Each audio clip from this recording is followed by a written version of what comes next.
Welcome everyone! Okay, I only have 1 hour to do this, so let's go. Maybe you have heard of the Deltarune Tomorrow meme. I hope you have heard it, because it is very funny in my opinion.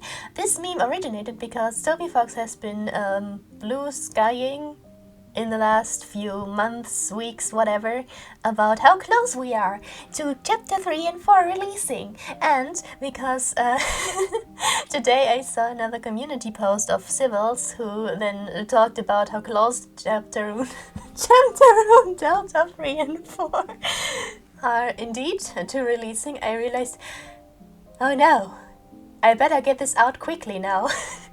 So I wanted to talk to you about something I really wished for in terms of a plot or character development about a certain fluffy boy. Yeah, like I said, that I really hope will be happening in Deltarune Chapter 3 and 4, so let's go.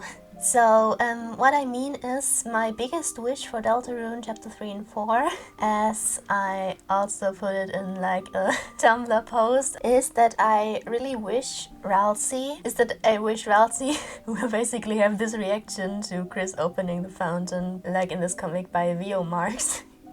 The reason for that is, we all know the Ralsei's evil theory, right? Or at least when Chapter 2 came out, everyone was slowly realizing that, wait, Ralsei is kind of suspicious, isn't he? And, well, I thought so as well. In the beginning there are a lot of just clues about his character, why he is that way. In short, I believe that Ralsei isn't really evil or anything, he's just really socially awkward. If you think about it, he has been alone his whole life, waiting just for two heroes that supposedly will save the world to arrive, and he's supposed to serve these heroes. He has no other purpose in life. This is how he thinks, and this is also really sad if you think about it.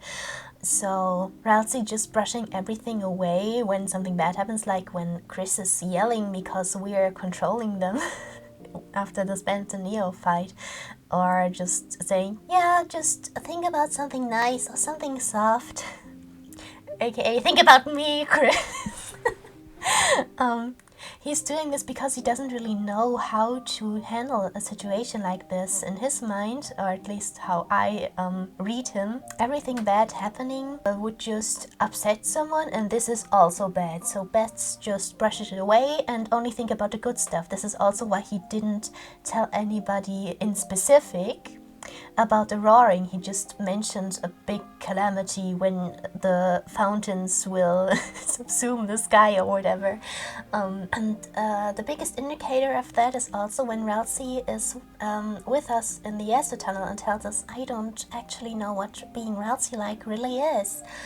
To come to that quote, I really hope that if this is kind of how Chapter 3 will play out, with it being announced that Chris is the one who has opened the fountain this time, that Ralsei he doesn't have to be like extremely angry right away. He probably has to deal with everything first.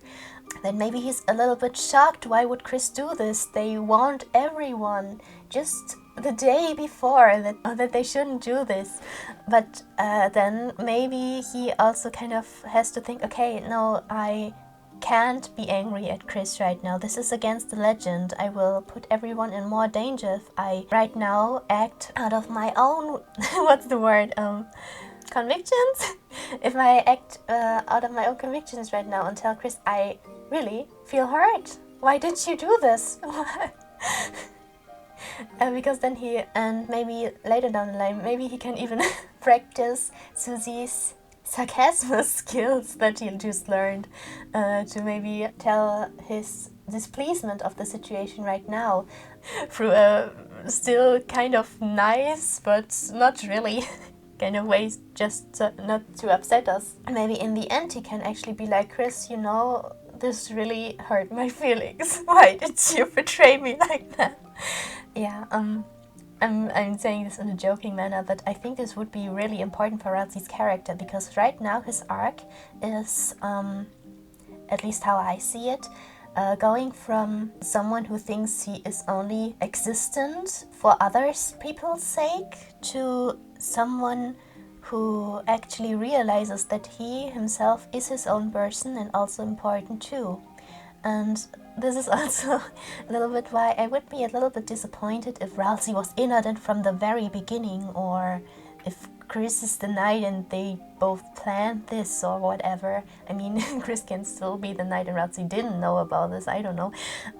But I feel like if we do it like that, Ralsei knew everything from the beginning. I right now can't really see a way where this doesn't sacrifice a very big part of Ralsei's character until maybe the very end, when everything will be cleared up and Ralsei knew everything, but still he's a very sad character. Like, for example, in a Sans way, it didn't really matter that we didn't knew the depths of Sans's character until a certain route. As weird as it sounds, because I also don't really know how to explain it, because Undertale was already finished when it fully came out. In Deltarune we have to wait a few years between each chapters. So yeah, I don't know, I'm a little bit scared of the Ralsei discourse in that way and about Ralsei's character. I know it's a bit weird to complain. I mean, if the whole in the end, if the whole picture is well written, and I really do believe Toby Fox is a really good writer, so I'm not really scared of that in a way, but just about the in-between phases of the finishing of Deltarune, how we treat Ralsei in that way, and that maybe he will just be a little bit flat until the very end when everything's cleared up, and I don't really want that for him. I don't know, Ralsei is one of my favorite characters, so I just want to see the best for him. Yeah, I think I'm gonna make a better, more structured video. This was just me rambling because I really wanted to get this out before the eventual chapter actually releases. And yeah, let me know how you think about the whole deal, if you think just because maybe Ralsei might be in on everything or Chris is the knight, that doesn't have to mean Ralsei's character is sacrificed for that. Yeah. Let's have some discussions before the inevitable happens. Thank you for watching.